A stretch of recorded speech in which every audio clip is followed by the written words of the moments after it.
Hey guys, so today I wanted to talk about yoga and emotions. I think that yoga has this incredible ability of moving emotions through the body or of activating emotions that are kind of tucked away in muscle tissue or we hide away in our body, and yoga kind of activates that. It releases it or it stirs it up, and so yoga can be a very emotional experience.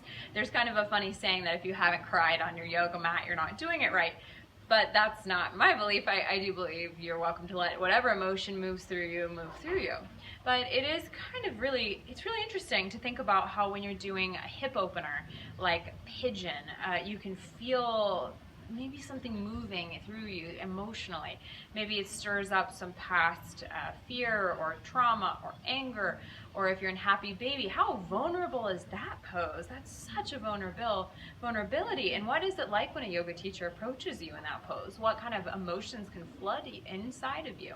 Or if you're in camel, Ustrasana, where your head and your neck is thrown backwards, and it's this incredible vulnerability again where the throat is completely exposed. We're looking backwards, so it goes against all animal instinct, right, to be ready to defend and to fight and to focus on what's ahead of us or what could be behind us.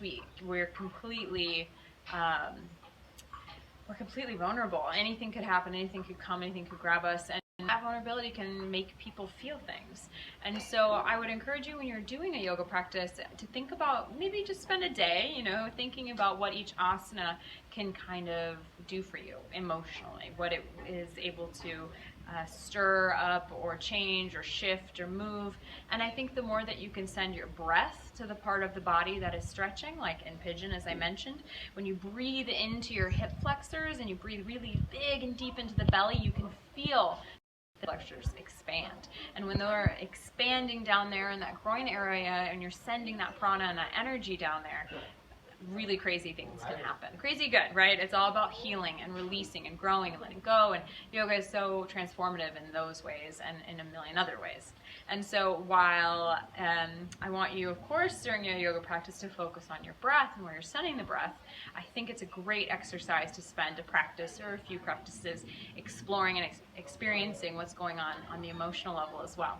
So anyway, I would love to hear from you about what asanas maybe do for you. I would love to hear. So send me a message, Facebook, Instagram, wherever you'd like, or I'll see you over on my blog, wildyogatribe.com.